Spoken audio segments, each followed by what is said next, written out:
नमस्कार। आकाशवाणी देहरादून से प्रस्तुत है प्रादेशिक समाचार।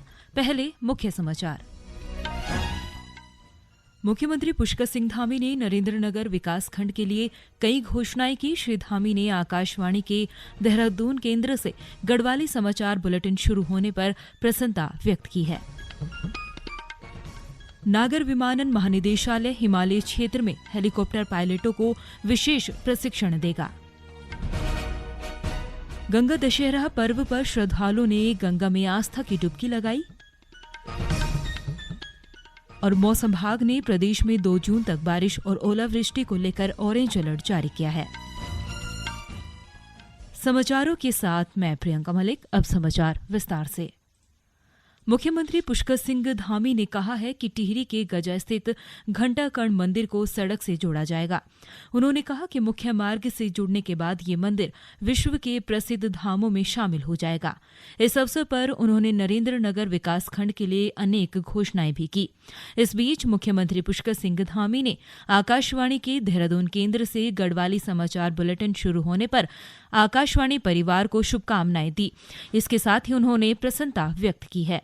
उन्होंने कहा कि इस पहल से स्थानीय बोलियों को बढ़ावा मिलेगा।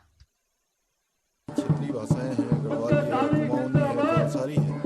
इन भाषाओं को प्रमुखता से यहाँ पर हमारे सभी कामकाज में भी स्थान दिया जाए और आकाशवाणी ने इसके लिए विशेष रूप से जो प्रयास किया है, मैं आकाशवाणी और उसके सभी संचालकों को सबको मैं अपनी तरफ से बधाई देता हूँ।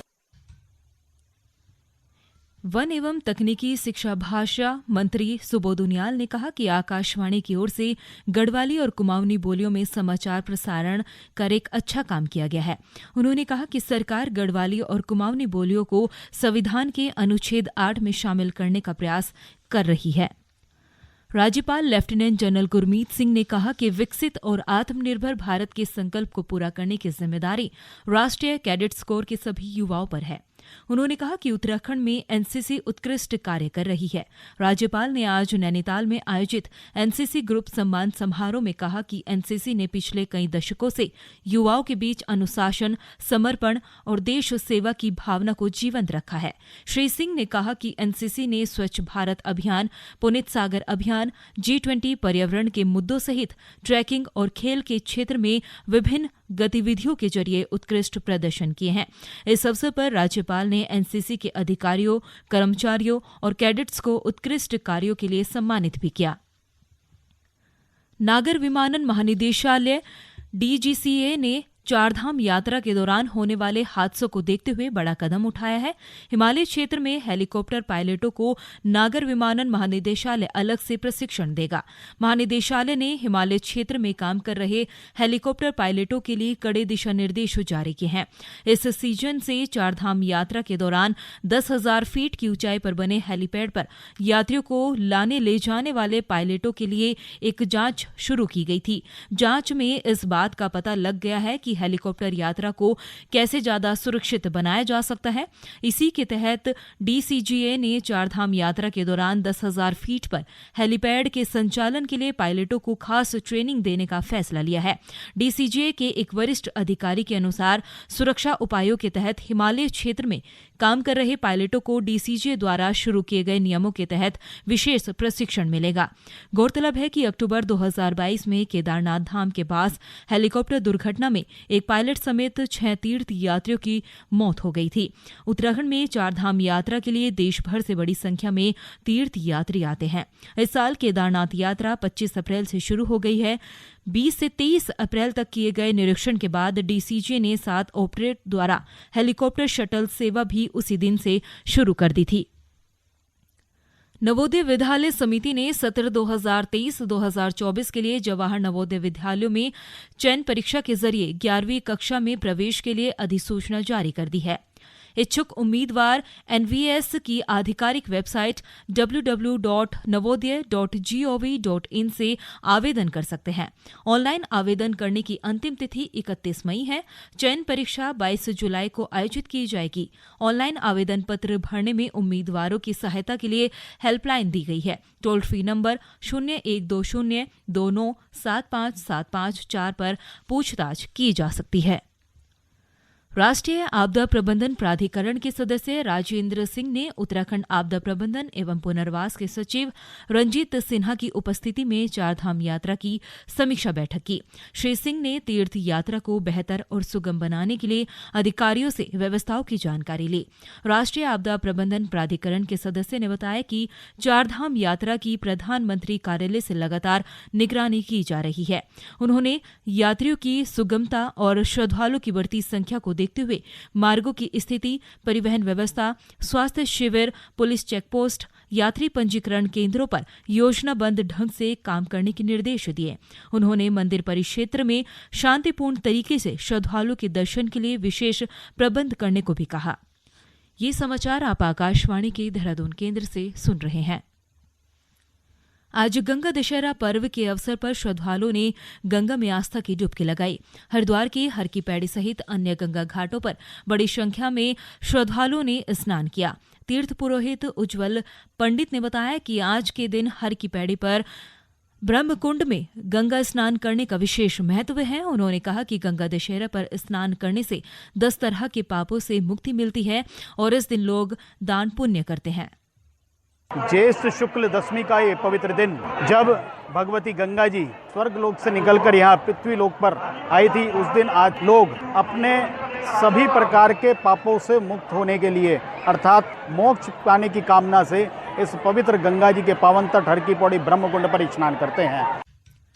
वहीं राजस्थान से आए श्रद्धालु हरीश शर्मा ने कहा कि आज के दिन दान पुण्य करने से मोक्ष की प्राप्ति होती है और पापों से मुक्ति मिलती है।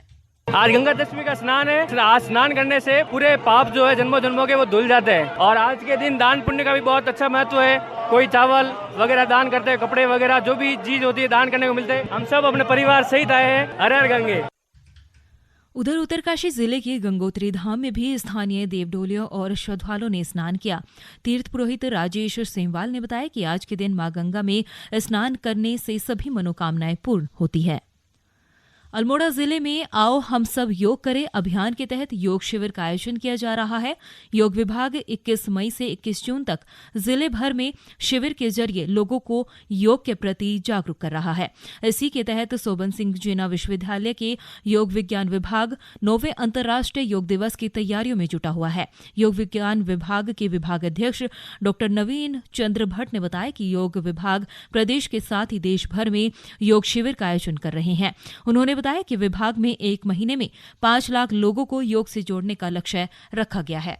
संपूर्ण देश के अंदर आओ हम सब योग करें अभियान संचालित किया जा रहा है, जो पिछले कई दशकों से 2006 से जब यह कुमाऊं विश्वविद्यालय का एक हिस्सा हुआ करता था तभी से यह योग विज्ञान विभाग इस अभियान को संचालित कर रहा है। और प्रतिवर्ष अभियान एक निश्चित लक्ष्य लेकर कि हम इतने लाख लोगों को योग सिखाएंगे। इस वर्ष भी हमारे प्रतिदिन 500 योग प्रशिक्षक योग शिविरों का प्रतिदिन 500 शिविरों का प्रतिपादन कर रहे हैं और 5 लाख लोगों को नए लोगों को योग से जोड़ने का लक्ष्य रखा गया है।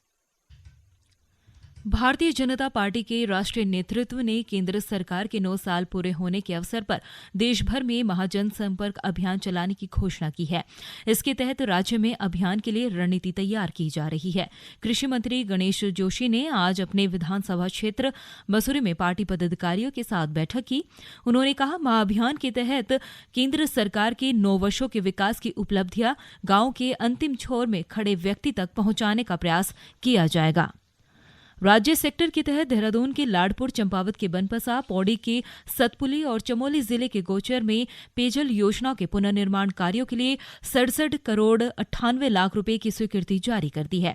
मुख्य सचिव डॉ एस संधू ने देहरादून में पेयजल योजनाओं के लिए पूरे शहर के मास्टर प्लान तैयार करने के अधिकारियों को निर्देश दिए हैं। उन्होंने पेयजल योजनाओं में स्रोतों को स्थिर बनाए रखने के लिए तंत्र विकसित करने को भी कहा। डॉ संधू ने लाडपुर क्षेत्र की जलापूर्ति योजना में भविष्य में शुरू होने वाली सोंगबांध गुरुत्व आधारित योजना के तहत कनेक्शन प्राविधान सुनिश्चित करने के भी निर्देश दिए हैं। और अब एक नजर आज के मौसम पर। मौसम विभाग ने बारिश और ओलावृष्टि को लेकर प्रदेश में 2 जून तक ऑरेंज अलर्ट जारी किया है। विभाग के अनुसार अगले 2 दिन राज्य के ऊंचाई वाले इलाकों में तेज हवा के साथ बारिश और ओलावृष्टि की संभावना व्यक्त की गई है।